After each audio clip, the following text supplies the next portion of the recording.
What is up, my friends, and how's it going? And welcome back to the second episode of our Let's Play series as the Seleucids with your fellow comrade Summary. Before we hop right into the episode, a quick breakdown of what transpired in the previous episode.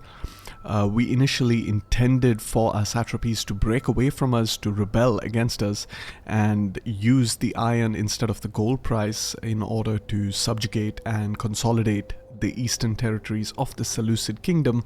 However, in the very first turn, the Galatians had declared war against us, and due to which all of our satraps actually surprisingly honored the call to arms and have become fairly friendly with us. And to make matters even worse, the Ptolemies declared war against us, and once again all of our satraps agreed to join the war on our side, and therefore they are for the most part extremely loyal.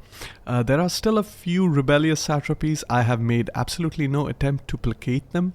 However, with the ensuing war over here in the west, it seems like the east will be pacified and we will not have that script fire in which all of the Seleucid satrapies kind of rebel against their Seleucid overlords. That being said and done, we did manage to invade Impera. We besieged the settlement and the Galatians sallied forth and lost the battle decisively, allowing us to capture the settlement in the following turn. And currently our leader Antiochus II is stationed with Stratus I Seleucia in Ancyra, and he is waiting to replenish. Meanwhile, the objective is to kind of push down south, capture Mazaka from the Atropatkan. They are currently in a war against Pontus, who also happen to be in a war with the Armenians. So what we are actually going to do over here is kind of wait for the Atropatkan army to build up to its complete strength, after which they usually attempt to move towards Amasea through this mountain pass over here. What this does is that it significantly reduces their movement range, so they will at least take a couple of turns or more to reach Amasea. Meanwhile, I do have my spy close by in order to harass their armies, and as you can see, they have 18 out of 20, which means in a couple of turns they will be marching their way towards Amasea. Meanwhile, as far as our provinces are concerned, you can see Syria, we have 52% Persian culture. We're losing at about 2% per turn, which means in about 4 to 5 turns we should have Hellenic as the dominant culture in our very first province. Speaking of Hellenic culture as the dominant force, in Palmyra, meanwhile, it is still 70 and 30, the split. However, there is a lot more going on over here. As you can see, the conversion is a lot faster. Meanwhile, in Mesopotamia, we have 69% of Persian culture. It is dropping a lot slower, and that is in part due to the monument over here, which is the ancient Babylonian town, and that is giving us +5 Persian cultural influence, which is kind of offsetting our cultural influence. Another thing that happened in the previous episode is that I tried to renew my trade agreements with the Hague as well as the Atropatkan, and I did not consider the fact that they are treacherous in nature, and therefore they have disagreed to renew their trade agreements with us. They still are in a defensive alliance with us, but very soon that might change, and because of which I have actually moved Stratos to Mesopotamia from Charax, because he's no longer required to protect the settlement from a possible rebellion from my satrapies, and I have moved him up to the more vulnerable Hatra, because Hatra can be invaded by the Atropatkan armies. Meanwhile, Seleucia is also under threat, but Seleucia, being a walled settlement with of course hoplite garrisons, will be able to hold out or at least delay the enemy in order for Stratus II Mesopotamia to kind of reinforce the settlement. Speaking of Stratus II Mesopotamia, it is almost done completely building up. We do have our Governor General over here, the Comes of Pessinus. Eventually I want him to be the Lord of Pessinus, and we are just going to transfer over all the cavalry units to Stratus II Mesopotamia. Now hopefully, I'm hoping that the Atropatkan actually declare war against us, and they usually don't do so directly. They actually declare war on one of our satraps, and then of course as their overlord we will get the call to arms, which we will of course honor. And with that being said, I do want them to push south towards Partava and, get locked in a bloody struggle against Partava. Usually there's a lot of back and forth between Raga and Ekbatana, the settlement changing ownership many times. And what that will do is that it will leave Ganzak as well as Frafsa ripe for the taking. And I will accordingly move Stratos to Mesopotamia towards Ganzak and Frafsa if the opportunity presents itself in the manner I just described. Meanwhile, our faction heir Antiochus II, who is in charge of Stratos III Syria, is slowly making his way towards Antiochia. He does have a champion in his army that is helping him with his experience gain per turn. And we have Stratos IV Cappadocia that has the balance of the units that he will need in order to complete his army. That being said and done, all the way up here in the north, Antiochus I, or Antiochus Soter as he was more commonly known as, is still replenishing his armies, but as you can see the replenishment rate is rather slow. We're having a replenishment rate of 4 turns. That means we will have to wait at least a couple of turns more, and I don't really want to do that. What I want to do is I want to speed up my replenishment rate, and a very good way of doing that is to actually recruit some units. And over here the Galatian warriors are a really decent unit. They are an area of recruitment unit. However, they do have a weapon damage, overall weapon damage of 35, which is pretty, or 33, sorry, which is pretty insane. And of course, 13 of that is melee armor piercing damage, so they are going to be really good against heavily armored units. And what's more is that they do have 2 precursor javelins, so that's also very helpful. But by recruiting them, you will see that this plus sign over here will kind of increase, thereby increasing my replenishment rate from 29 men per turn to 41 men per turn. So I can basically just keep doing this, and I don't really need the Usenai anymore, but I'm going to keep them because they do come from that third class population group, which is really easy to replenish, and they are a very cost effective unit. Speaking of matters in the west, we want to take over Asia, and the reason being is Asia is an S tier province and we can take it peacefully from our satrapy by using a dignitary in combination with the Timbe trade region submod. And as you can see, if I click the dignitary, we don't have the ability to purchase the settlement yet, and that's because our economy is rather suffering. We only have 3,356 denarii in the bank. We're making about 4,688 per turn, so we definitely want to boost our economy. And when it comes to Asia, we really don't want to consolidate the province as quickly as possible. I can take out Pessinus, I can take out Ephesus from the Lydians. However, I do not want to do that, and I will explain why that is. And that is pretty much because I want to maximize the growth rate of Asia as a province. Now, Asia, for being, in my opinion, the best S tier economic province in the entire game, especially for Hellenic and Roman faction, it unfortunately comes with the major drawback of having a really slow growth per turn. And basically, if I consolidate the entire province, then only my growth per turn modifier will be applied to the province. However, the more factions I have in control or vying for control of these provinces, then I also get their growth rate per turn. So my idea is to take out Ephesus from the Lydians because it's already maxed out at 4 building slots, and kind of leave Pessinus for the Lydians, because it has 3 buildings in the settlement, and we want them to use their growth rate to upgrade it to 4 buildings in the settlement. And meanwhile, while we are waiting, we can still accumulate growth rate per turn. That is because the entire province of Asia can still be upgraded. So even though Ephesus has 4 out of 4 building slots, we will be accumulating growth per turn, which means as soon as we take over Pergamon from Pergamon, they will have built a 4th building, and by stacking up enough growth rate within Ephesus, I will be quickly able to bump that up to 5 growth rate, or 5 buildings rather. And meanwhile, speaking about Rhodos, it's also 4 out of 4. I could potentially take out the settlement.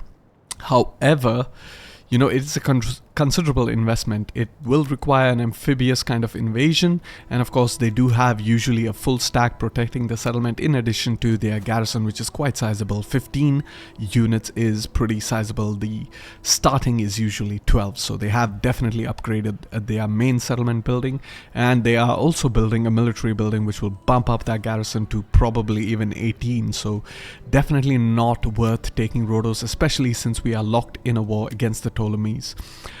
So I am pretty much just going to sit in Ephesus, stack up my growths per turn, keep that modifier going, and the minute Pergamon upgrades its settlement to 4 buildings, as well as Pessinus is upgraded to 4 buildings, I'm going to peacefully annex Pessinus from my satrap Lydians, and of course I am going to conquer Pergamon for myself, instantly upgrading it to 5 building slots.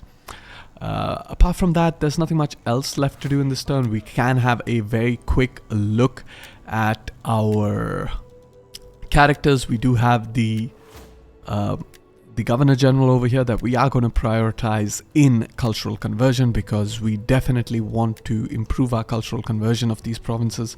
And speaking of cultural conversion of these provinces, very soon, once Syria has been culturally converted, we will be moving our dignitary over here that has been specced into cultural conversion towards Samosata and try to peacefully, diplomatically gain it from the Armenians or Pontus, depending on who is in ownership of the region of Samosata. Thereby, we will consolidate the entire province of Syria, hopefully peacefully. And that being said and done, very quick look at our politics before we go ahead and end the first turn. We want to go ahead, hide disease, because they don't really matter. And we have some disloyal parties, mainly the Macedonian nobility, but we can promote the character. That should improve his loyalty just a wee bit. However, we don't really have to care about loyalty, because we still have protected status, as we normally do at the start of every campaign. We get 20 turns in which no civil war can trigger. So we can completely abuse the system by sending a Lygia, who is the wife of our heir, to organize games. And what this does is that it improves her gravitas, and we want to improve her gravitas because she happens to be a character with 6 zeal, and pretty much having a character with high zeal, as you can see all our other female characters have pretty low zeal, is that we can use this character to use the praise action in order to improve the zeal of the target. But however, we need 30 gravitas to use this action, and the way to build up your gravitas is by doing political intrigue, such as sending emissary, sending a diplomat, or even organizing games. And in worst case scenario, you can even secure a promotion. I don't usually recommend doing this. However, what ends up happening is that once you engage in these political intrigues, you also improve the rank of female characters. Females only, males do not level up with political intrigues. Now, what happens when the female characters increase in rank? Well, they get more gravitas per turn. As you can see, currently she's an influential woman, making just 1 gravitas per turn. At the next rank, she's an opportunistic woman, making 2 gravitas per turn. And of course, at the final level, she will be a matriarch, giving that -1 empire maintenance, which is pretty sweet. And of course, that 3 gravitas per turn. So let's go ahead, organize games. This also improves the public order in that province, and for now we want to improve the public order of Palmyra because it's on the decline. And moreover, we are using the Vox Populi submod, and as such, the more public order we have, the better our cultural conversion rate. As you can see right now, the population is kind of neutral in its attitude towards us as its overlords, therefore it is not really giving us any benefits. However, if you take a quick look at Syria, for example, they are somewhere around the median in terms of happiness, and they are giving quite a lot of bonuses with the Vox Populi submod. They're giving research rate, banditry reduction, campaign range movement, empire maintenance, growth rate, and most importantly, owning factions, cultural influence per turn. And of course, it is also sweet that they are giving us +4 tax per turn. Meanwhile, Mesopotamia is even higher, so they should give us even more bonuses. As you can see, the bonuses are more or less doubled in every single department. That being said and done, of course, sending our characters on some intrigues is also, gonna going to reduce the loyalty for the other party. As you can see, political actions has given a -2 loyalty, but the objective is to kind of try to abuse as many of our political intrigues before this protected status wears off. That being said and done, let's go ahead, end the turn, and I will see you all in the next turn. Alright, welcome to the next turn, the need for cavalry, which means we can either get cheaper cavalry or we can get experienced cavalry, and usually depending on your economy, if your economy is pretty weak, you want the cheaper cavalry. However, if your economy is pretty strong, then you can go for the horsemanship, which gives an increased experience. However, in our case, it doesn't really matter, and that is because our armies are almost full in terms of army composition. Meanwhile, a character has died, and it says Basileus. You guys must be wondering, this is our faction leader. However, don't be alarmed, it is Magus, who is actually the faction leader of Kyrene. He was married to one of our daughters, and that is why we have received the notification. There he is. He has been killed in battle by the Ptolemies, which means the Ptolemy army has kind of left Yehuda undefended, which gives us an opportune moment to strike.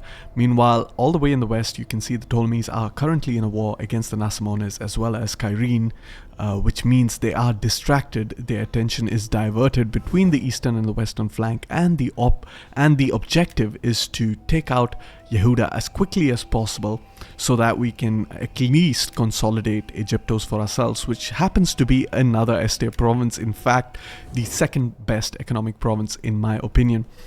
Meanwhile, if I get Libya, that's a plus. However, if I don't, it's not really a big deal. I should be pretty powerful with complete control of Egyptos and eventually complete control of Asia. Speaking of Asia, we have our dignitary over here. As you can see, she has a 17% chance of acquiring Pessinus if we deploy her over there. But as mentioned in the previous turn, what we want to do is we want to get Ephesus and allow Lydia to develop the province of Pessinus. That being said and done, we can see that our character over here is nearly done replenishing. It is going to take him another 3 turns to replenish.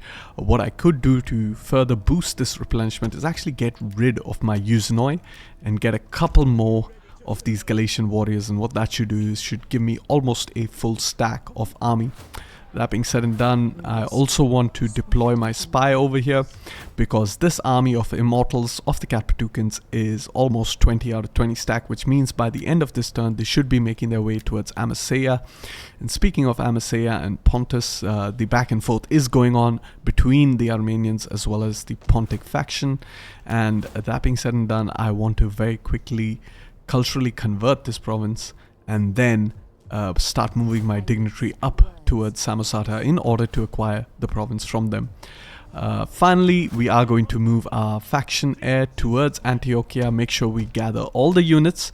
Currently our army is composed of 18 out of 20 units, and you might be wondering why that is. Why am I not going for the full 20 out of 20? As you can see over here, I'm hiring extra Galatian warriors, but the composition we have is 18 out of 20, and that is because I have left the final 2 slots for getting the satrap stable.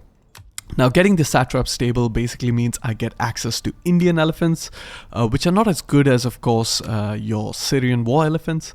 However, the elephant unit is an elephant unit, so really they're going to be very helpful in battle. They're going to minimize our casualties, create a lot of psychological impact on our adversaries, and really make a lot of our battles go a lot more smoothly. That being said and done, I have noticed that the Atropatkan have started moving towards Hatra, and I really don't want them to attack Hatra. I want them to focus down south towards Partava and so forth. So I am actually going to cancel all of my agreements with them, and that is because I want to that guy was very annoying. Anyways, now the reason I want them to declare war as quickly is because I want to resolve the tension in the east. And the reason I want to do that is I want to dedicate Stratos 2 Mesopotamia to helping Stratos 3 Syria conquer Yehuda and push into Egyptos. Meanwhile, if our faction leader is quick enough, he can conquer Mazaka, after which he can take over side. Mazaka itself is a settlement with iron as a resource, which is quite important.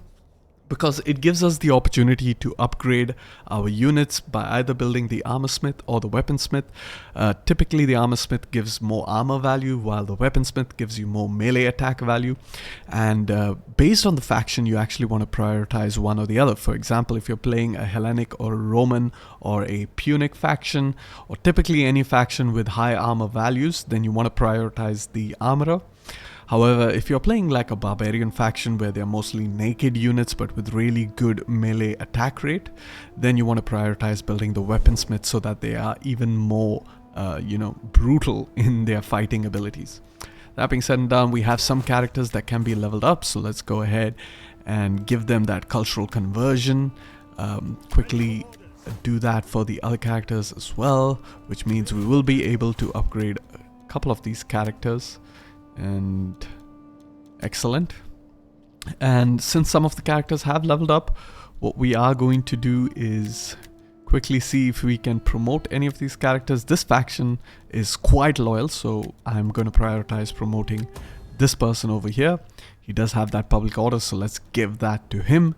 Meanwhile, in preparation for handling this loyalty, which will be incredibly tough to do if I do not prepare for it once, of course, this protected status wears off, I am going to go ahead and marry off one of the characters. And that being said and done, the final thing we want to do is send Lajija again on another mission to rank her up, as well as give her some more gravitas, as well as improve the public order in certain of her provinces. And eventually, when she has enough gravitas, we are going to praise our other female characters, and we're not going to focus on the spouse of our faction leader, and that is because she's old. She's 37 years of age, which means by the time we get her up to 10, 10, 10 on all three stats, she won't have much life left in her to kind of fully utilize that. So what we are going to do instead is focus on younger characters like Apamea II, who is only 22 years of age, as well as Laodike, who is 17 years of age. So that is absolutely amazing. That being said and done, we do have a character over here that I want to see, and he is going to be the Lord of Egyptos. He is a family character, and I'm trying to keep our family characters in charge of provinces. Meanwhile, our political rivals will be smaller counts or lords of regions rather. And Kyrios is basically means the lord of an entire province. It is biblical Greek. Of course, the variant Kyrie refers to our Lord and Savior. However, Kyrios is the version that's not used for Christ. That being said and done, we just have one Kyrios. We eventually want to get a Kyrios of Pergamon, and he is there, so he is, of course, one of our family characters. And I could actually replace this guy with Archeptolis, because Archeptolis has better traits of empire maintenance, whereas this guy might be better suited as a general, outright general. So let's go ahead and replace the character. So we have this guy, and we're going to select, of course, the shield bearer, because that is the best unit to have as a governor general or a garrison unit for several reasons. One is that it is a hoplite unit, which means it can easily defend choke points of a settlement, and two, it is a lot cheaper than, of course, a cavalry unit. That being said and done, we also want to move the Comes of Pessinus back towards Dura so that he can continue the cultural conversion of Palmyra. And apart from that, we're going to have a very quick look at our diplomacy. And one of the things I would recommend is trying to break your trade agreements and re-establish them. And now most of you might say this is extremely cheesy, it is cheating the game, and to you guys I say, screw you. Nah, I'm just kidding. But really, you might think that, but I am kind of role-playing it as giving the other nations a chance or a privilege to renew their contract with us, right? Because we are the mighty Seleucids, and if they want to trade with us, they're going to have to pay us some tribute, right? Otherwise, they can stick to their poor Western goods, right? The riches of the East is unavailable for those who are not willing to pay us for it. That being said and done, a very quick look at this dignitary. All right, that's fine. I'm happy with that. And meanwhile, I also have Stratus 3 Syria that will first make a move for Tyros, conquering the settlement. It is still Judaic culture. The Ptolemies have done a very bad job at culturally converting the province. It's still only at 14% Hellenic culture, so that's something we might have to deal with ourselves. That being said and done, let's go ahead, end the turn, and I will see you all in the future. Hopefully the Atropatkan declare war on one of our satrapies, pull us into the war so that they can quickly resolve the matter in the east and focus our attention westwards towards the Ptolemies and absolutely crushing them beneath the feet of the Seleucid might. And here we are in the next turn. Magna Graecia has been secured. That can only mean one thing: the Romans are going to go to war against Carthage, and we do have a region available for acquisition, but we are not going to acquire Pesinos because we are not interested in the settlement. Instead, we are going to keep marching towards Ephesus because that is the settlement we really want.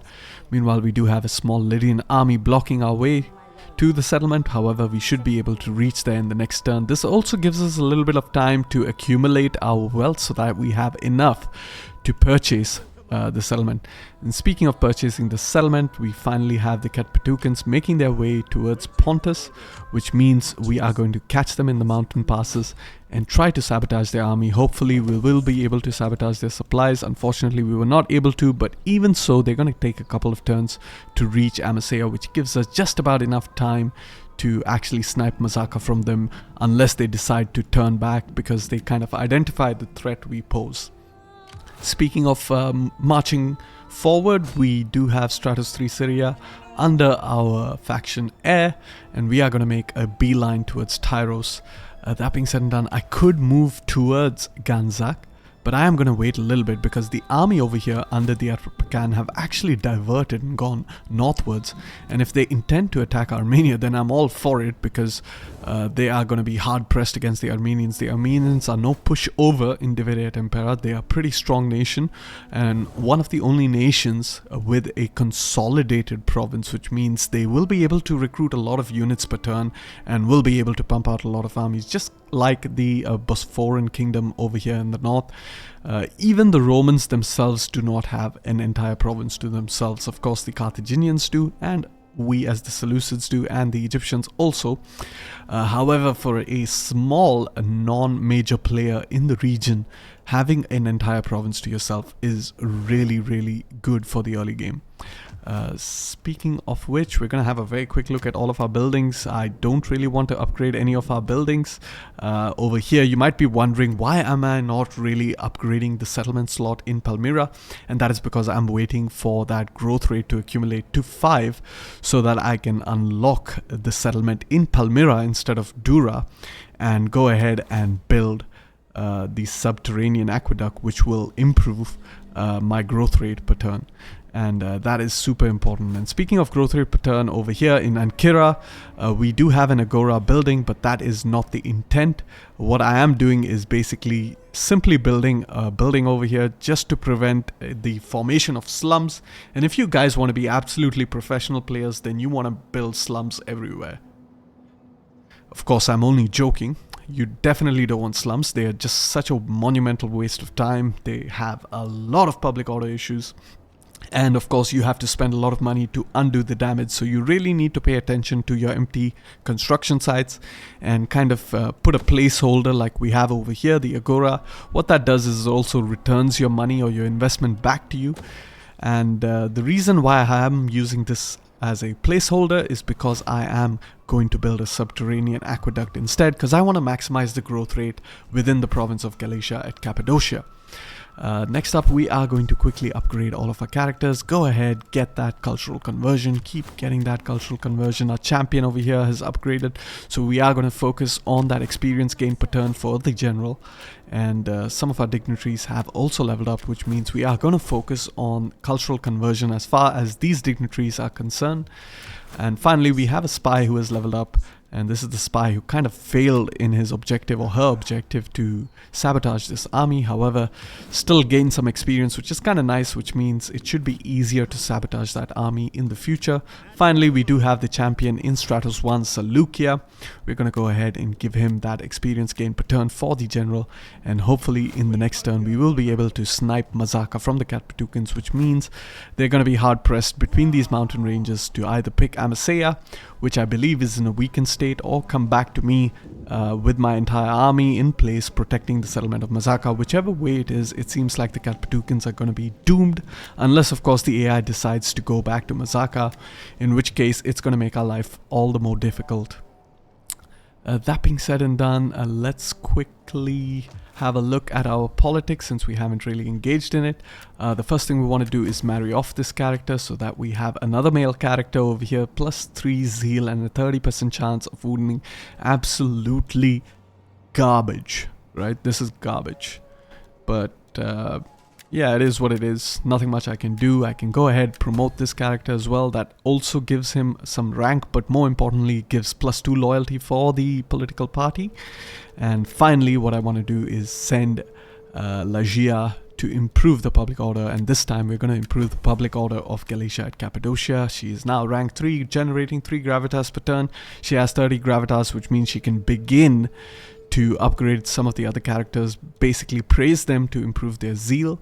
And once each character has enough zeal, they're going to keep praising each other and boosting their stats, which kind of sounds kind of ridiculous, but it is what it is. That being said and done, let's go ahead, quickly end the turn, and I'll see you on the next turn when I'm ready to take over the settlement of Mazaka as well as Tyros. Alright, so here we are in the end turn, and the Atropatkan have attacked us, which is absolutely good news. They do have a missile advantage, as they do have the Sparrowbara, which is a very versatile unit, not too elite tier, but a very useful all-round unit. It has about 10 missiles, and as well as some really good spear fighting abilities. However, we do have the infamous Phalangites that are going to be very crucial in this engagement. We do have a cavalry advantage, which is rather surprising considering the fact that this is a Persian faction, so I would have expected a lot more cavalry from them. We have a significant advantage because not only can we beat them, crush their army, we are also within home territory, which means we have the home field advantage. We will replenish at the end of the turn, but they won't, so they will be at a significant disadvantage in the next turn. We might end up wiping out their army. However, I think I'm more likely to kind of leave them because they're not going to be a threat to me once I'm done almost annihilating this army. And what that does is it kind of leaves them with one of their army slots taken up by an army that's more or less useless and poses no threat, and allows me to push into their territory and capture their settlements with fewer resistance.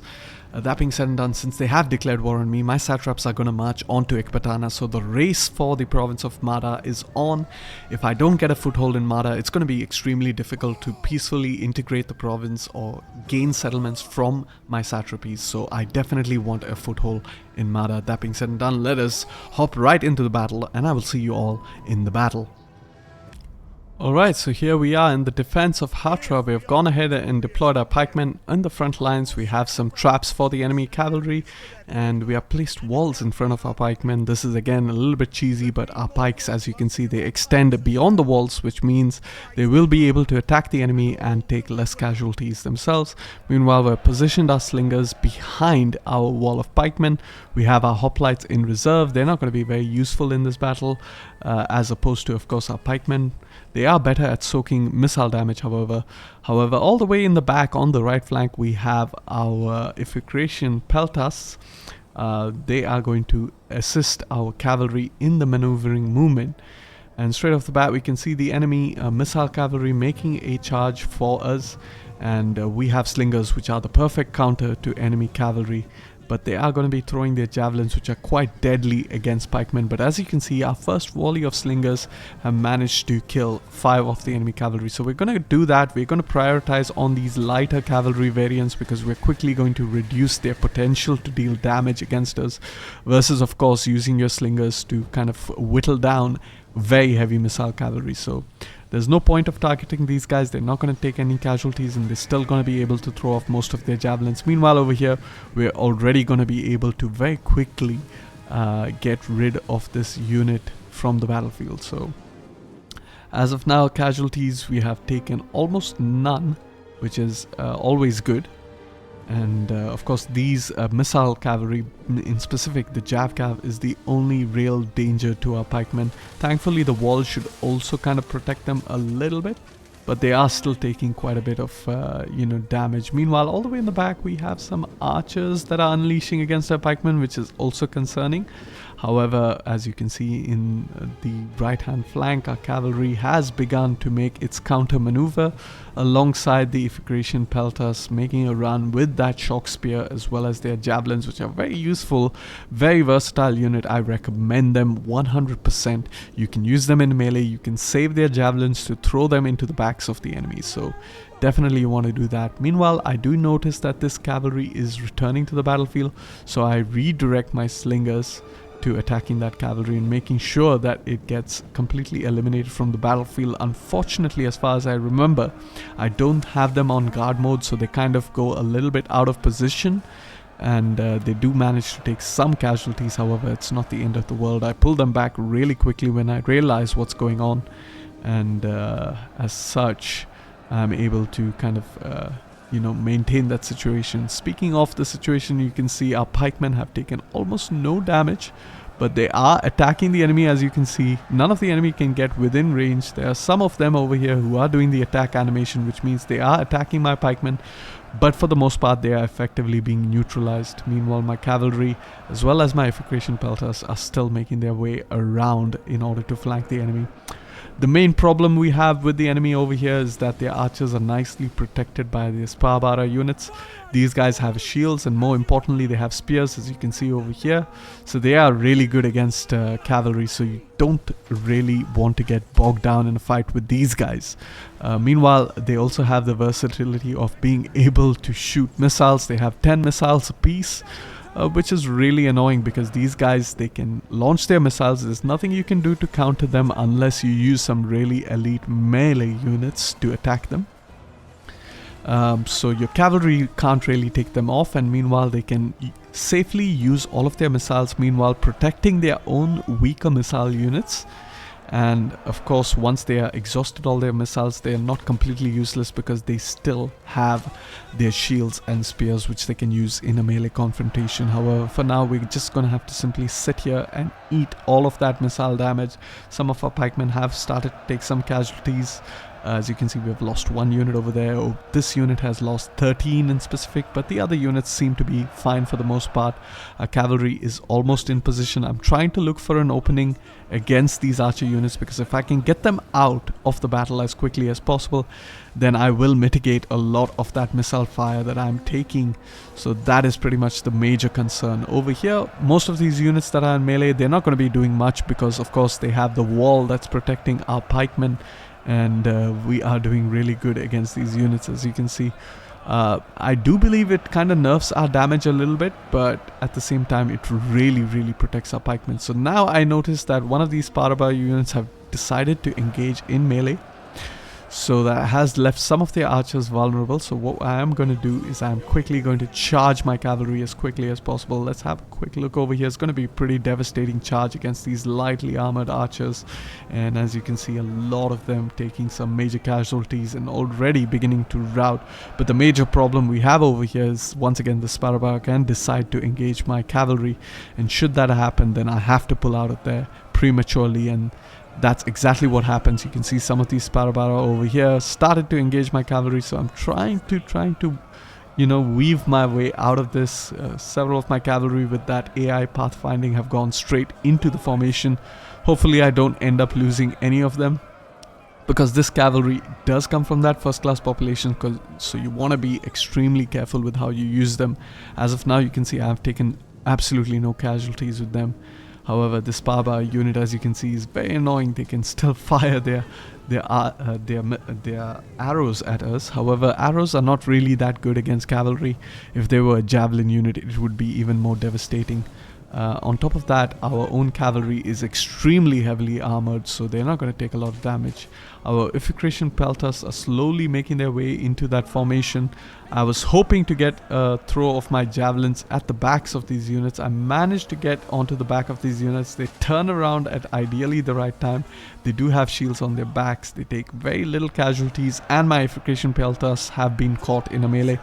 I managed to pull 2 of the units out. Meanwhile, I used the other 2 units to keep this Spara unit kind of pinned down. But the Iphicration peltas have absolutely no defense value, so it's pretty much a coin toss as to which unit will win over here.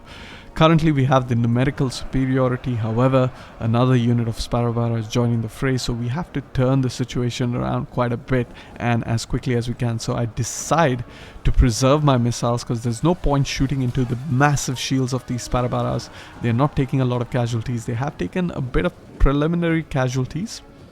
So I do decide to eventually charge in and kind of pin them down, and simultaneously I'm moving my cavalry back to perform rare charges against this entire Sparabara line over here. And if I can get these guys to rout, then my Iphicrations are free to throw their javelins into the back of the enemies, which is amazing.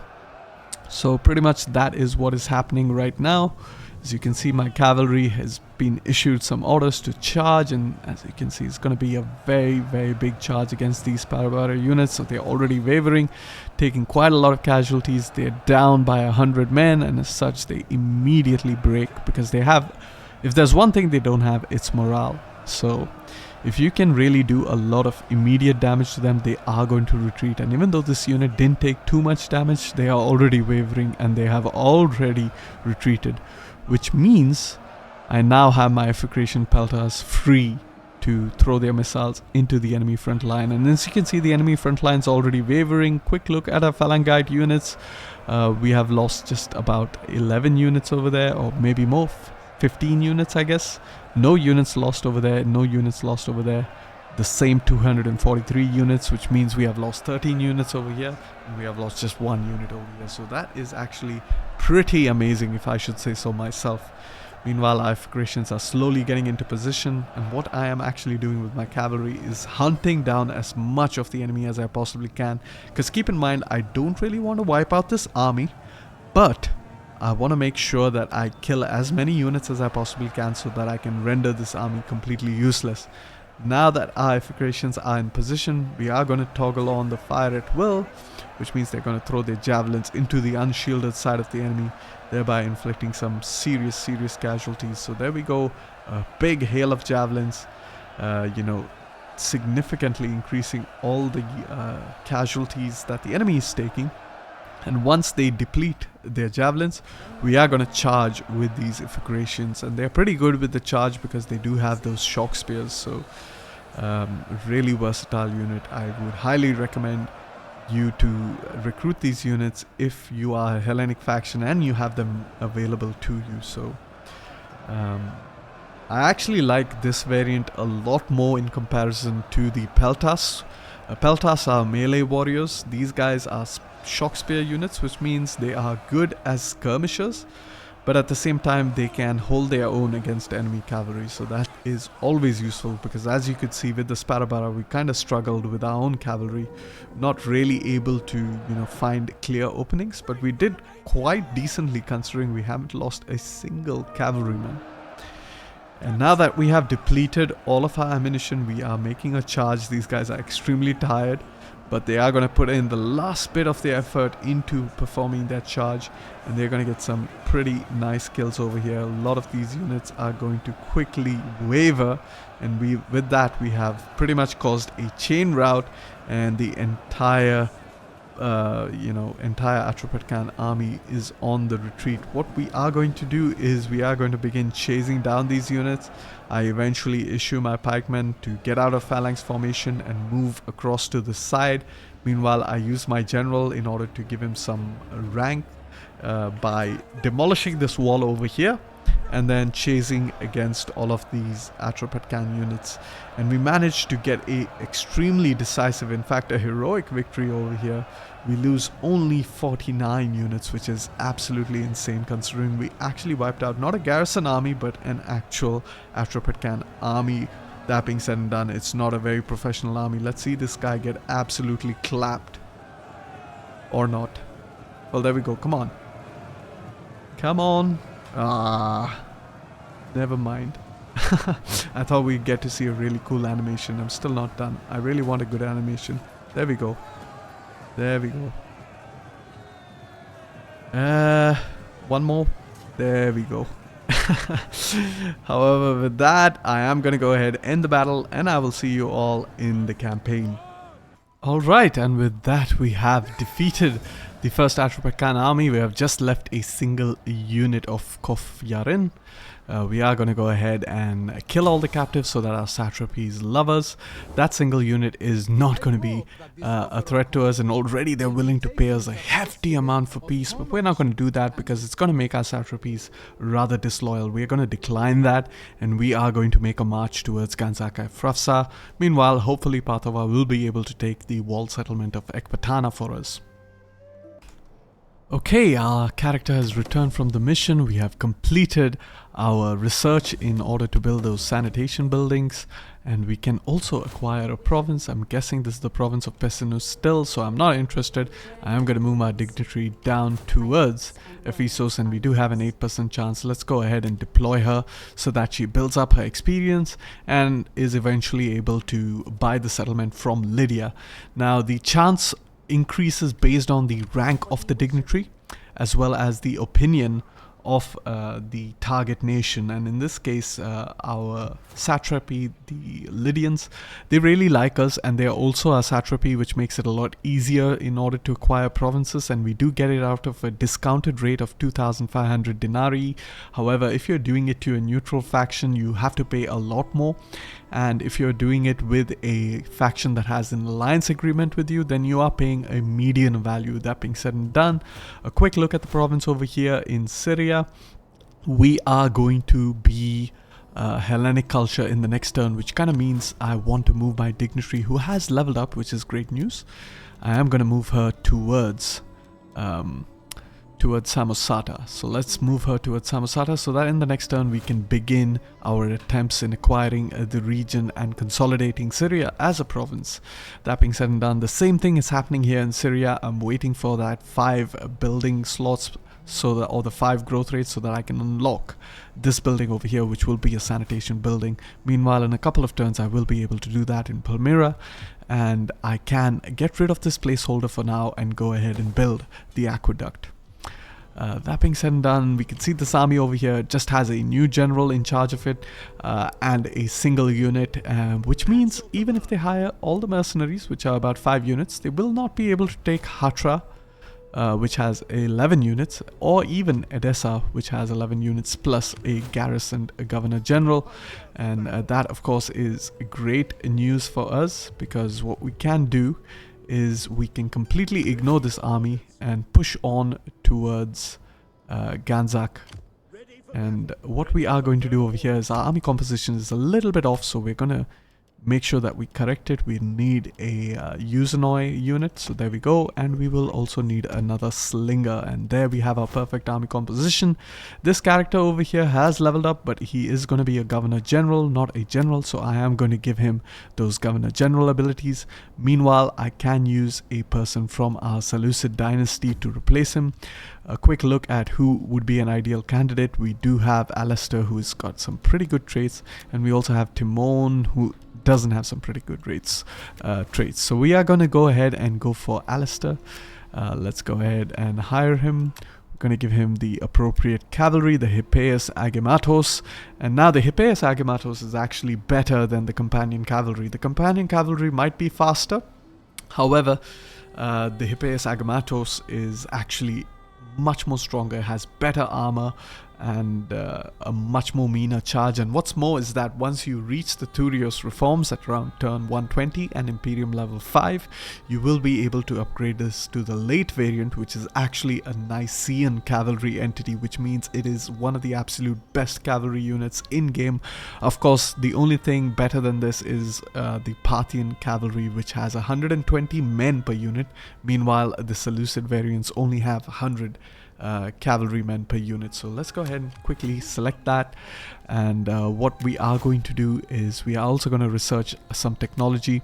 Now typically we would want to get the water slicing, which gives extra growth per turn. However, I think the pressing need is to be able to upgrade the stables as quickly as possible, because I do want to get access to those elephant units, and in order to do that I have to research some tactics, mainly the cataphractoid tactics, which gives me the ability to build the satrap stables. So we're going to go ahead and research that. It's going to take us about 13 turns in order to do so, so that's going to be quite a while. Unfortunately, we will not have elephants for the most of our war against the Ptolemies. Speaking of the war against the Ptolemies, we are going to have a very quick look at all of our characters, see who we can level. As of now, it doesn't seem like there's anyone we can level, but we are going to go ahead and besiege Tyros. Quickly just maintain the siege. Meanwhile, we are also going to attack Mazaka, and the way to kind of do that is to ask the Pontic faction if we can join their war, and they should be more than willing to allow us to join the war and even pay us for it. So guys, I cannot suggest this enough. You want to absolutely try to maximize your income by diplomacy.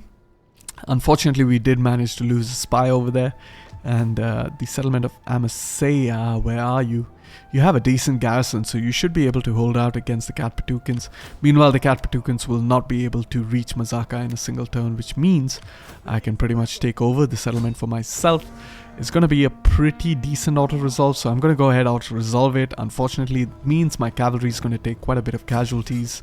Let's go ahead and quickly auto-resolve that one. And we are simply going to occupy the settlement of Mazaka, because the culture in the province is Hellenic, which means we will get some population within the settlement. As you can see, we have some decent population. Let's go ahead, dismantle all of the buildings, because I want to replace them. Ideally, I want to build an armor smith, and I want to build an outpost which will improve the growth rate within the settlement, which is currently at 13. We want it to be a lot higher than that. That being said and done, we are going to engage in a little bit of politics before we go ahead and take out Tyros. Of course, I am going to fight the battle, but I don't think I really need to show the battle, because it is a garrison battle, which means it's nothing too difficult to deal with. One final thing I wanted to do is I did want to move this character, the Lord or the Count of Memphis, into Palmyra, and the reason being is Syria is anyways going to convert to Hellenic in the next turn, even if I move this character outside the settlement. So let's go ahead and quickly do that, move him over here, so that we get some more cultural conversion in that in the province of Palmyra, and therefore we are quickly able to flip the culture of that province.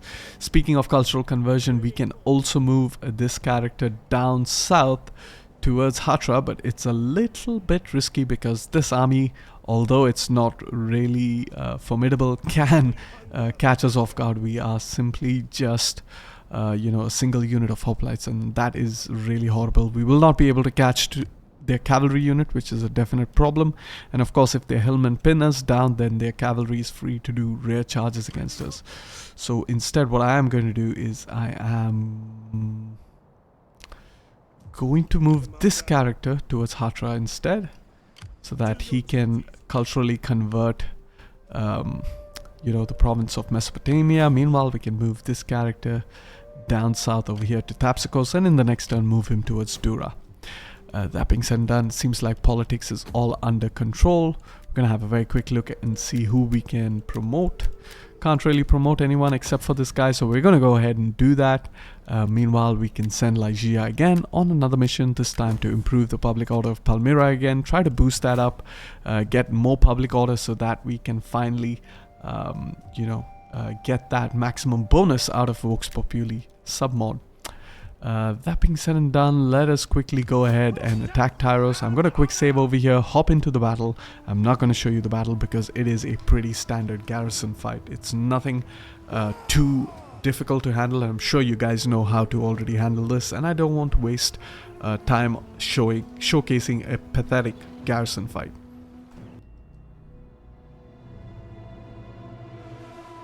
Oh my god, a decisive victory. Oh, what a surprise. 49 units lost. Obviously a very easy battle. What we are going to go ahead is loot the settlement because it is not Hellenic culture, which means we get some sweet denarii in our bank. And of course, we cannot actually replenish these units in this turn, and that is because we do not have any population class within the settlement. However, here's a little trick. If you put the army within the port, and what this does, it means that the army will be able to replenish in the end turn. That being said and done, what we want to do is go ahead, repair this building for now, and we're going to dismantle it in the next turn so that we get an immediate complete garrison. We're going to go ahead and convert this into a fishing port because we are a little bit low on food. Meanwhile, we can go ahead, dismantle this building because we do want to get access to that dye resource, which happens to be a very, very good economic building. That being said and done, I think I am done for this turn, and in the next couple of turns we should be able to push on towards Ganzak and Frafsa, and we do have a couple of Parthian stacks over here that should be able to push into Ekbatana. Meanwhile, the champions of Ishtar are pretty much stuck in our territory. The only option they have is to kind of retreat past us, which they shouldn't be able to do because our zone of control will prevent them from crossing this bridge. Which means we have a clear path towards Ganzak and Frafsa, and there's nothing they can do about it. They can't recruit any units, they are in hostile territory, they're not gonna replenish, and so a multitude of bad things for this army over here. For deciding to attack us. Meanwhile, we do have the Atropatkan out over here. They are full stack, but they are taking attrition because they have lost their final settlement, and by the time they march back towards us, they're going to take some significant losses. So their only option is really to attack Amasya. Hopefully they lose that battle, because if they win that battle, I will have to leave Mazaka and push for them. However, we'll see what becomes in the turn to follow. Alright, welcome to the next turn. Lygia has returned. Region available for acquisition, and that is an outdated message. However, we are in the region of Ephesus. We have a 12% chance of acquiring the province. The Mazakans haven't attacked Amasya, which means the Armenians will take it for themselves. They should be able to deal with the garrison, and Pontus of course has done the most retarded thing and actually sallied out towards Ankara.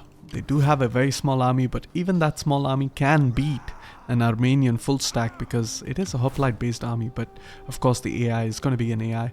And speaking of the AI being stupid, our satrapy, the Parsons, have kind of eliminated that small army over there, which means the Atropatkan will be able to recruit a new army. And also I have to kind of race them towards taking Ganzak, so I'm going to keep moving as quickly as I can towards Ganzak. We want to take Ganzak and Frafsa as quickly as possible. The Parthians are moving in towards Ekbatana. Meanwhile, Asagata is also making their way towards Ekbatana, so things are looking pretty bad for the Atropatkan for having started this war against us. Speaking of offensives, our spy over here is leveled up, so let's go ahead, give him some abilities, and of course we can also give him the trait that improves the chance of defending themselves in self-defense.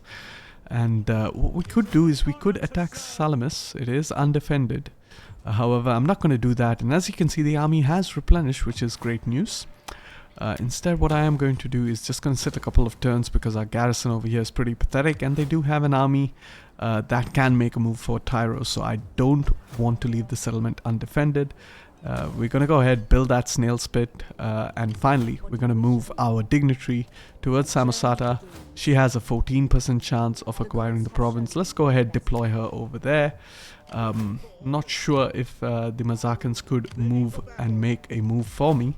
However, we're just going to have to wait and see. We're going to go ahead, build that iron mine so that we can unlock the armor smith and a local agora so that we can get access to the outpost, which improves our public order as well as our growth per turn, which is absolutely crucial in order to quickly grow our army, our province.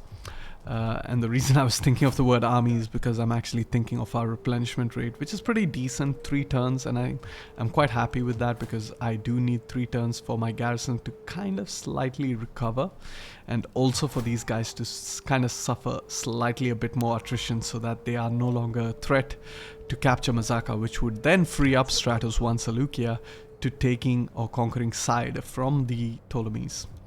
That being said and done, a very quick look at our politics. None of our characters can be upgraded. This guy can, so let's go ahead and upgrade him.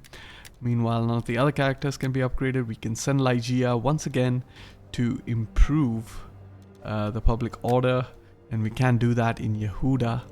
And I am inclined towards doing that. However, before I do that, I'm wondering if I should actually go ahead and praise Agama. So let's go ahead and praise Apama. That's fine. I'm okay with losing that little bit of gravitas. We are back down to 17, but we can go ahead, organize games in Yehuda, bump that up to 25 plus 3 in the next turn, which should make it 28. If we kind of upgrade Apama a couple of times, then she will have 6 zeal, which means she will be able to in turn also praise Laodike, and we can get the ball rolling. And the main reason we want a 10-10-10 on authority, cunning, as well as zeal is a lot of these abilities in the second line of your intrigues, such as assassinating a character, spreading rumors, gathering support, political marriage, enticing, as well as embezzling funds, really require you have a certain amount of attributes. As you can see, we need 2 more cunning in order to assassinate a character. We need 2 more cunning than zeal, so we need more zeal over here, and authority as well. Over here it's already married character, so no longer relevant. We need more cunning over here to entice, and of course we need more cunning in order to embezzle funds. So that is pretty much why we want to use all of our female characters to engage in politics, and also we want to rank them up so that we can stack that important empire maintenance modifier, as well as keep our party influence at exalted, or more ideally on beloved. That being said and done, I think I am done for this turn, so I'm going to go ahead, end the turn, and I will see you all in the next turn when I'm ready to conquer Ganzak and perhaps even begin moving towards side. Alright, welcome to the next turn. Lygia has returned. Region available for acquisition. It's pretty much that same Pessinus region, unfortunately. We have an 18% chance to get Ephesos. Meanwhile, we have a 23% chance to get Samosata. Speaking of the Armenians in the region, they have managed to conquer Amasea. Pontus tried to regain it back. Unfortunately, they lost that battle, which means they're down to only 3 units and they are going to be wiped out from the campaign. Meanwhile, the Mazakans are slowly inching their way towards us. Our spy is back in action, which means we can further sabotage their armies or attempt to sabotage their army. Unfortunately, we have failed yet again. This spy hasn't really been good news for us. Finally, we also have our range to attack Ganzak, so we're going to go ahead and do that. Unfortunately, there is the Parsons stack right here.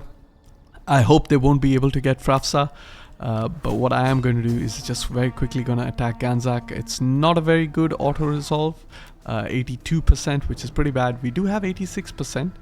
But I will lose a lot of cavalry, so I am not prepared to do that. Again, it's a very weak garrison, some levy spearmen, a couple of like heavy hoplite type units, but they don't have the phalanx ability, I'm pretty sure. And they do have some archers and some town folk, which is not really going to be much of a challenge. So I'm once again going to fight this battle, and I will see you all once the battle is done. And we have another decisive victory. We have managed to conquer the settlement of Ganzak.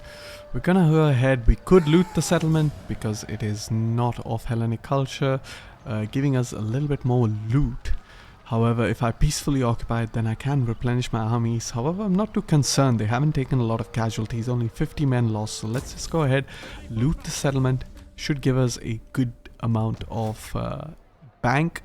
We're going to go ahead, repair this building. Meanwhile, we're going to dismantle this building, and in the province of Mada, since we don't have more dignitaries that we can recruit, we are going to prioritize building the province up in order to have some temples so that the cultural conversion can happen a lot quicker over there.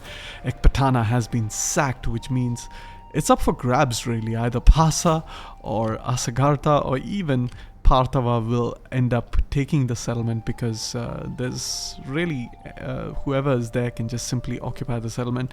It's rather unfortunate we're not in reach of the settlement. We could have easily occupied it with a single unit, so that little bit of an oversight is on me. However, all the way in Syria, you can see we are Hellenic culture, so we are going to move this character down towards Dura. Straight off the bat, I can see that Palmyra can be upgraded, so let's go ahead and build that sanitation building. Meanwhile, Mesopotamia, we're waiting for the same thing to happen, but 7 surplus, that's going to take forever. So what we're going to do is we're actually going to dismantle this training field because we don't really require it. We already have one in Antiochia, and we're going to maintain that one until, of course, we can spec up the province of Galatia and Cappadocia into a military recruitment province. That being said and done, some characters have leveled up. Basically are air. So let's get that military logistician as well as the military conscriptor for that extra replenishment. Meanwhile, the garrison over here is looking pretty weak, so that still means that this army can technically, invade us.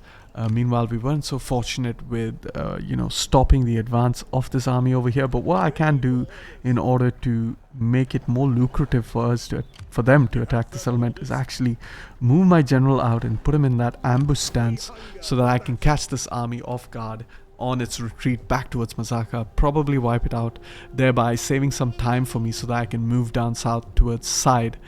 That being said and done, we have a character over here that we can upgrade. Go ahead, give him cultural conversion as well. Perhaps we can even rank him up, and we can't really rank him up, so that is rather unfortunate. Can't really do much with this character, so the only thing left to do is to actually improve the public order, and we're going to go ahead and do that in Mada. Fantastic. So we do have 30,000 denarii in the bank, which is great. We're making about 7,500 denarii per turn, which means our economy is slowly but surely increasing. Meanwhile, this character has also leveled up, which is great. Apart from that, we can also get some army traditions, stratego spears, as well as the accomplished skirmishers. And with that, we are almost done with the turn.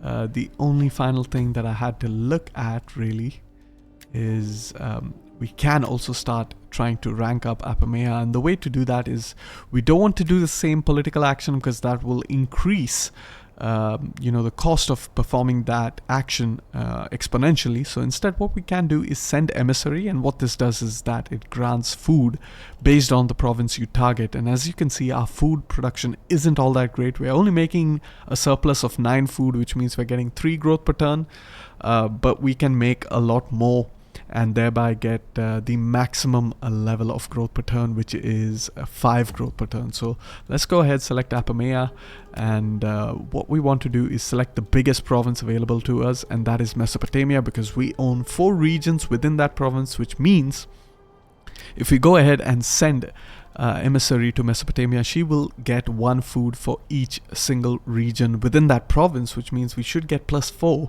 bumping us up to 13 food surplus. So let's just go ahead, send her, and as you can see, we are on 13 food surplus, which is great, which means in the next turn we should be getting 4 growth per turn. Hopefully we will be able to snipe out Samosata from the Armenians, and if we're able to do that, then we will have another settlement in which we can send emissaries to. However, that being said and done, we are going to go ahead, end the turn, and hopefully we will be able to reach Frafsa before the Parsons, and I think we will be able to do that. And once we conquer out Frafsa, then it's curtains for the Atropatkan. We have secured our eastern frontier. The only real threat remaining is Armenia. So what we are going to do is we are going to attempt to pacify the Armenians. Unfortunately, they are really not interested in any sort of treaties with us, so that is rather unfortunate. What I can also do is I can cancel my agreements like so, and I can re-establish them for a good amount of payment. So as you can see, I'm getting 10,000 from the Carthaginians, which is amazing. We're going to do the same for Kyrene, and we're going to keep doing the same for as many factions as we possibly can. I don't really need to show this to you guys because it's pretty self-explanatory.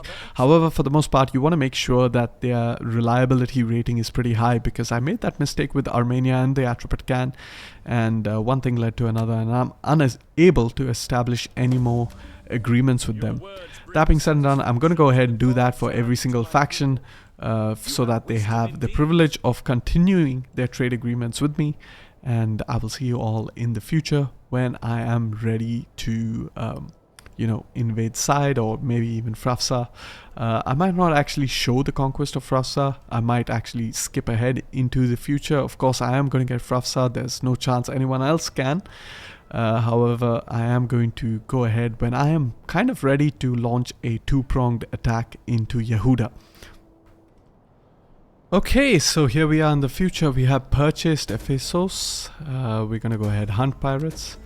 And we will also have purchased Samosata as well. So that is great.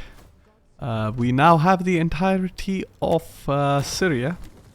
So we can actually go ahead and demolish this building. We can build yet another cattle ranch temporarily, although I do believe that all of that will change quite shortly, because we will be able to launch our invasion into Egyptos, securing a very good economic province. Meanwhile, Stratus II Seleucia has dealt with that army up north, basically wiping out the Atropatkan. Meanwhile, all the way in the east, Stratos II Mesopotamia has gone ahead and wiped out the Atropatkan, and of course Parthia has managed to secure the settlement of Ecbatana for themselves. Meanwhile, our character over here, as you can see, I've gone ahead and disbanded a Euxenoi. The reason being is because I did not have the population class in order to replenish. So what I actually did was I merged two Euxenois and disbanded the one that was severely depleted, allowing myself to replenish just a little bit of population, which is very, very helpful. Meanwhile, we can move back all the way to Hatra, and we can go ahead. Okay, so we're not in Hatra just yet. I think we are still... Oh, we might be in Hatra. The thing is, we have gotten rid of that military recruitment building, so we can't really recruit any units. What we can do, however, to help with that replenishment is just recruit a couple of units. There we go. Our replenishment is a little bit higher, which is great. We're going to keep doing that as we march Stratus II Seleucia towards Antiochia. That's the plan. And from Antiochia, we're going to invade Salamis. Meanwhile, from Tyros, we're going to try to invade Jerusalem. I mean, we could potentially do it in this turn. However, the settlement of Tyros doesn't have a good garrison. Let's go ahead, upgrade that dye trader. It gives a really good 1,400 wealth from local commerce, which is absolutely powerful. That being said and done, quick look at all of these provinces. As you can see, we are almost done converting Mesopotamia to Hellenic culture. In about 3 to 4 turns, we should have Hellenic as the dominant culture. Meanwhile, in Palmyra itself, we're just a turn away from getting Hellenic as the dominant culture. So in preparation for that, what we are actually going to do is we're going to move our dignitary towards Tyros so that we can start culturally converting the province of Yehuda, which after our involvement has significantly improved to 28% Hellenic, all the way down from 14% Hellenic, which means in about 2 or 3 turns we should have Hellenic as the dominant culture, which should make our expansion into Jerusalem a lot easier. That being said and done, we do want to attack Side as quickly as possible, so I am going to very quickly just get our army out and go into patrol stance so that they replenish a bit faster. Meanwhile, over here, I'm going to get rid of these 3 slinger units, and I do have access to 3 Cretan archers, which are a lot better. Some of the best mercenary missile units there is to the game. Let's have a look at our newly acquired settlements. Let's go ahead and demolish that. And for now, it's not going to be an economic province. So what I am going to do is I am going to focus on growth rate as much as I can. And very quick look to see if any of the ports actually give me growth rate. And none of them do. So I might as well just leave this fishing port. And over here, I'm going to go ahead and build an outpost. Speaking of building outposts, let's go ahead, build that outpost, build the shield maker, upgrade our sanitation building. And things are looking good as far as our provinces are concerned. Everything seems to be fine. Meanwhile, a quick look at Samosata. Okay, we have already done over there. Another quick look at politics. We can't upgrade any of our characters, unfortunately. This party is extremely disloyal, and we have about 5 turns until that protected status wears off. So I am going to try to push my luck over here by doing just another round of organizing games. We're going to do that in Mada, and we are also going to get some food in Mesopotamia so that we stay in that food surplus. We are currently making 23 food per turn, which means we are getting our maximum +5 growth per turn. Fortunately, this has made the party fairly disloyal. So in preparation to making them loyal, what I'm going to do is I am going to marry off yet another character. The leader of this faction is Archelaus, who is not really good because he hates the barbarians. I would ideally want to replace him with Coeur de Lion by assassinating him. So I'm not going to marry him off. Instead, I am going to marry off Coeur de Lion. And perfect. That should improve their loyalty. And basically, I get 5 loyalty from each of these actions. So I should be able to get 10 loyalty for each of the female characters over here within the first turn when my protected status wears out, which will take me to about -13, after which I can secure loyalty, which will give me an additional +10 loyalty, and therefore it'll keep that faction under check. Speaking of keeping factions under check, I also want to keep the Royal Philoia under check, and I could also go ahead and assassinate Euthemios, but what I am going to do is I am going to marry off the other character, Strombikides, and also use their female characters to kind of improve the loyalty of that party when the time arises.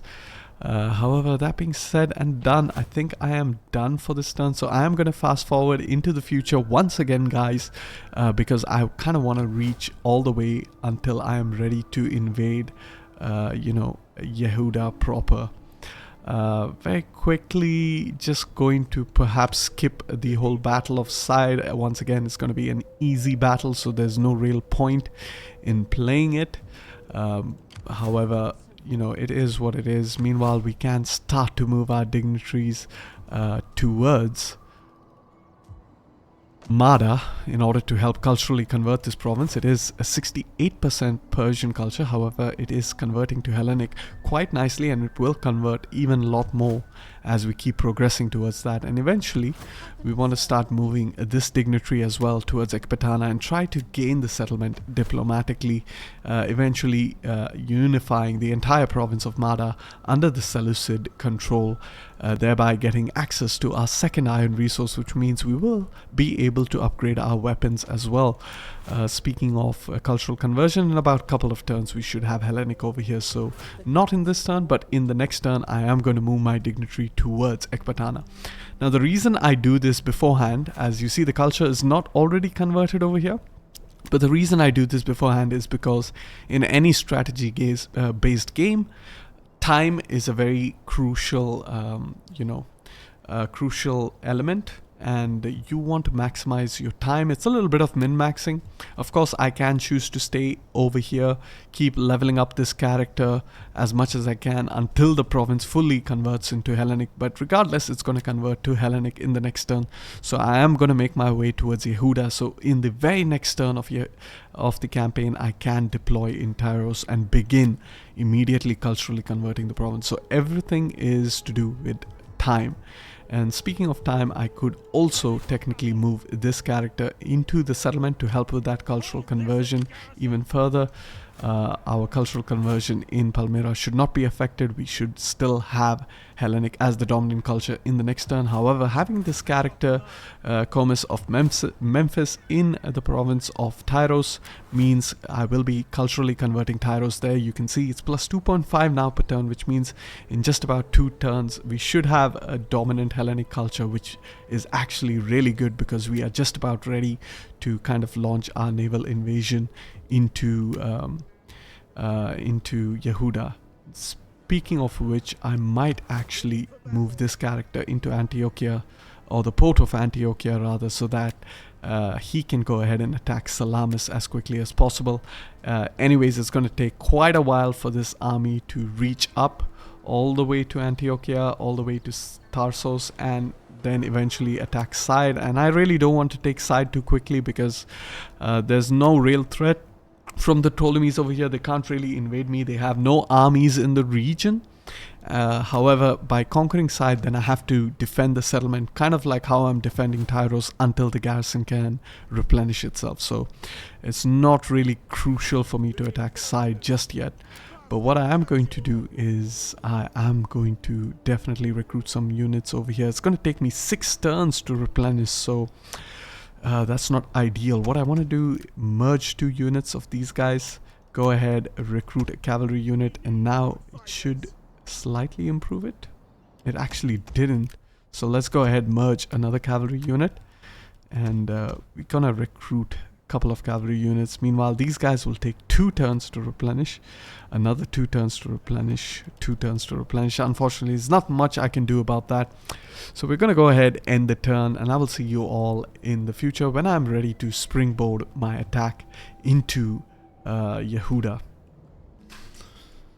Okay guys, so welcome to the final turn. We have an architect, we can hire an important character, so let's go ahead and select that because we are a kingdom, which means we want our influence to be as high as possible. Meanwhile, we can acquire the region, and we're not going to do that just yet. Warning has expired, which means we are only 3 turns away from our protected status, so we are going to stop engaging in any of these political sort of intrigues for now, and instead we're going to rely with whatever we have for the moment, and we do have a decent amount, especially Apama II.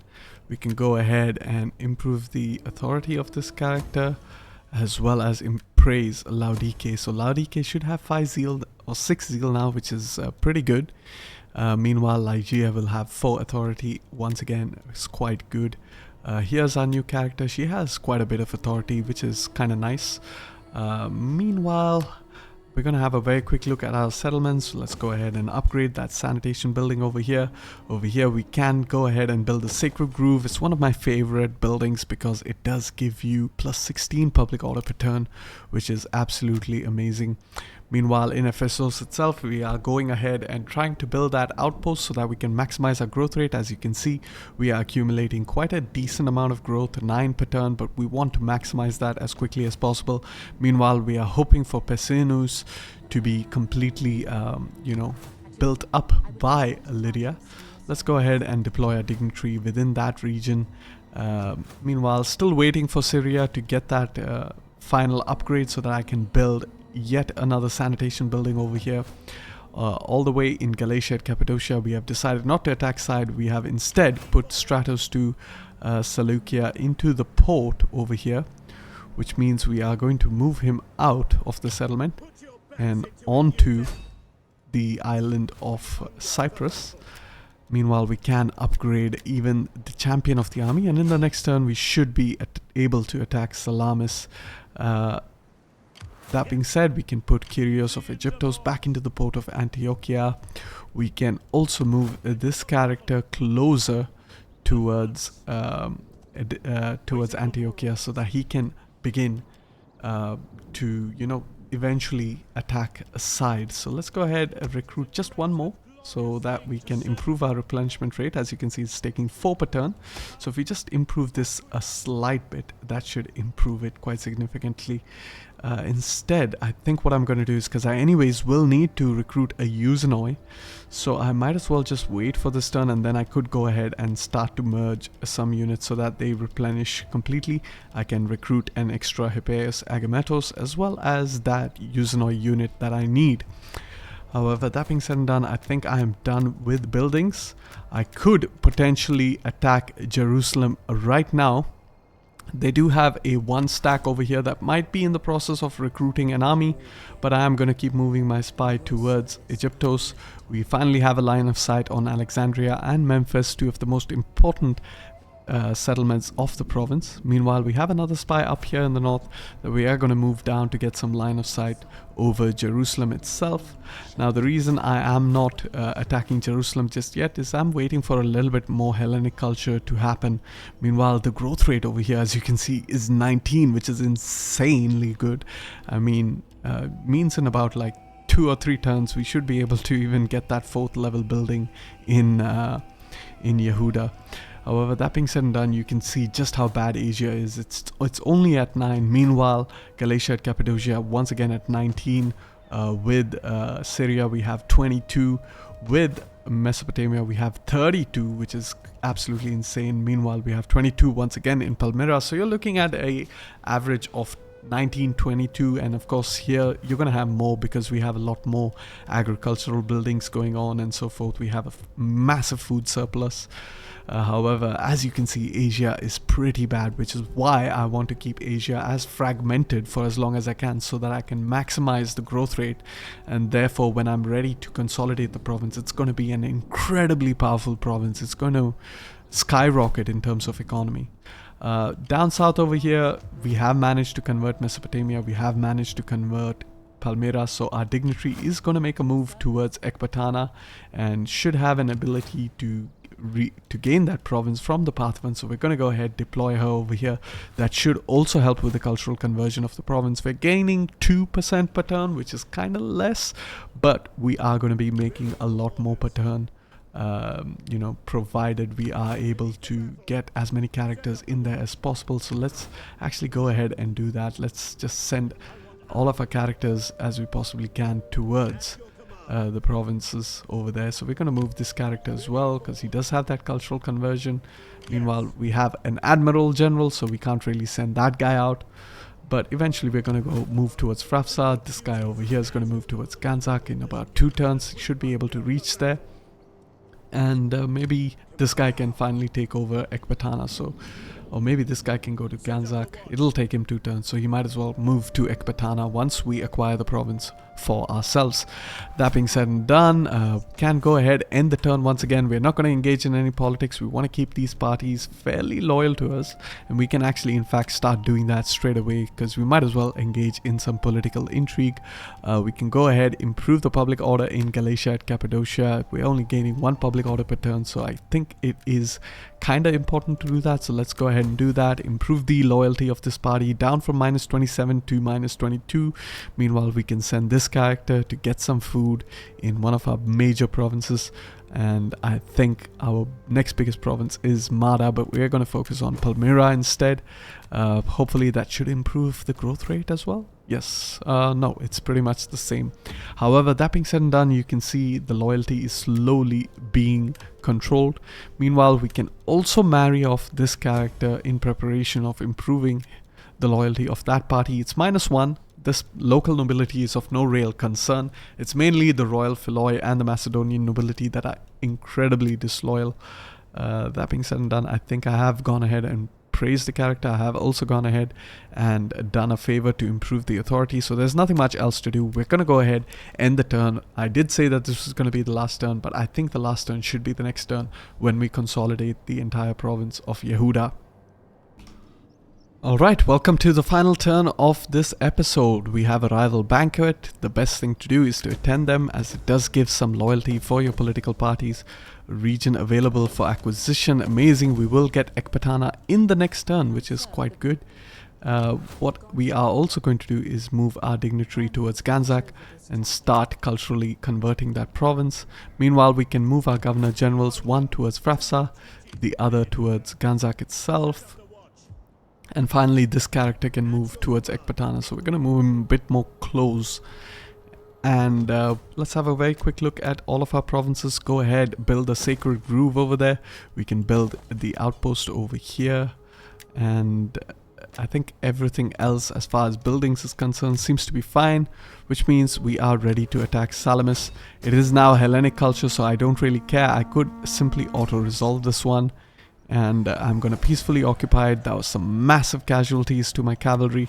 However, my general has leveled up, which means I can get that final level of military conscriptor, which means I am able to get pretty decent replenishment rate. In about 4 turns, I should have my army replenished to full, which is kind of nice because I anyways want the garrison to replenish over here. We're going to go ahead, demolish the garrison, demolish this military recruitment building because we do need to build the glass building over here.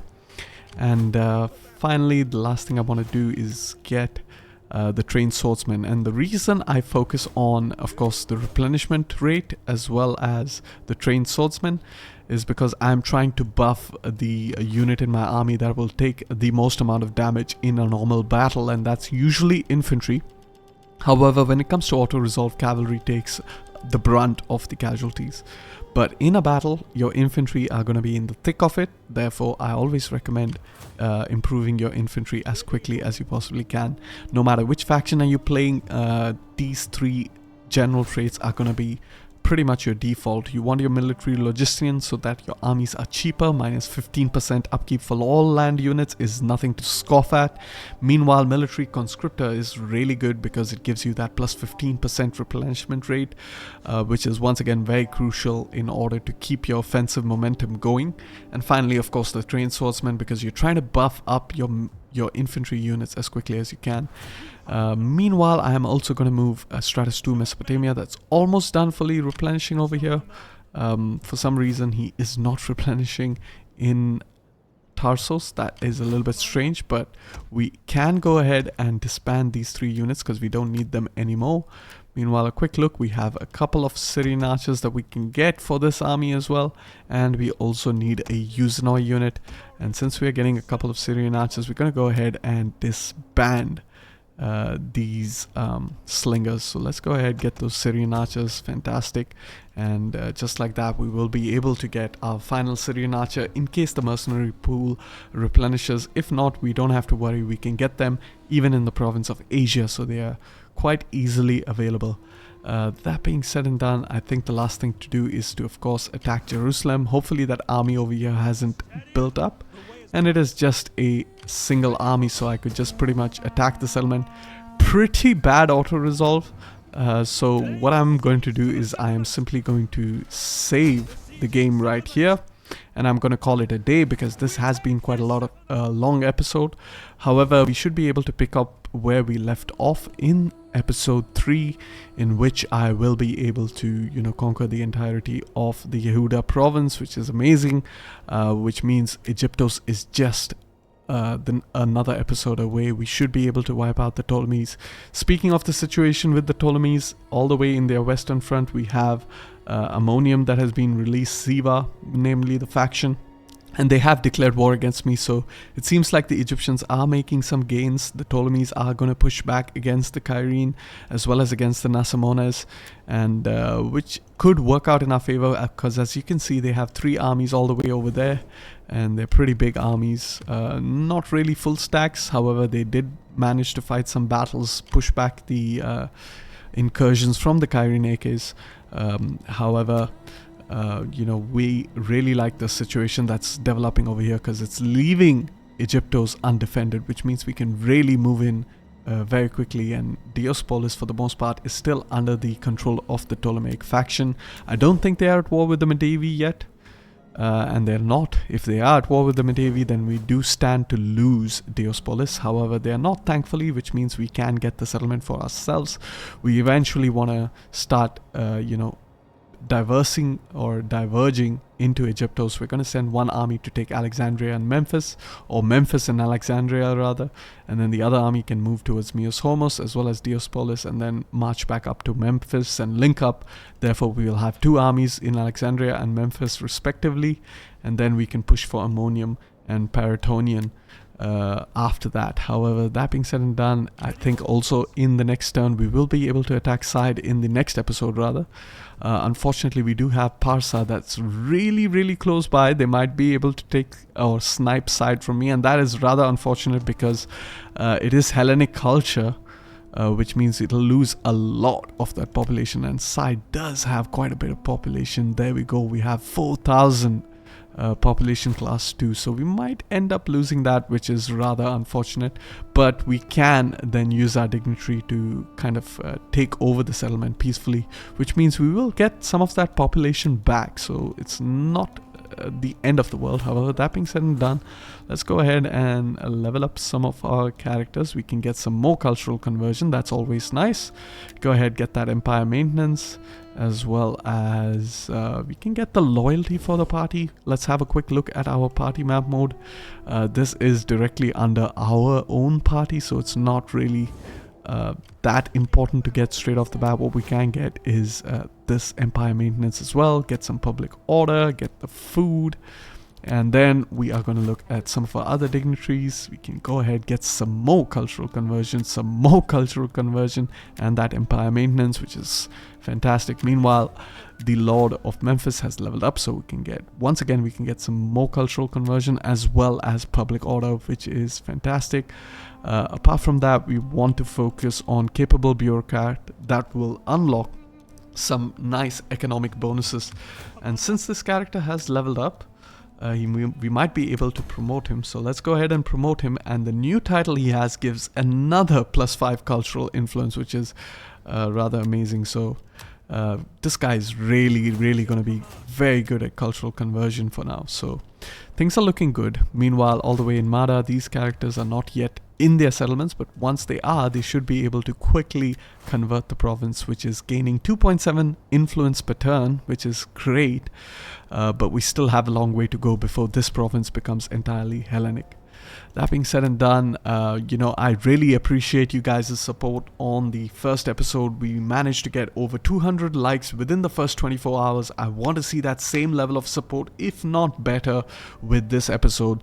So if you like the video, then like the video, and don't forget to subscribe if you are interested for more. Peace and love.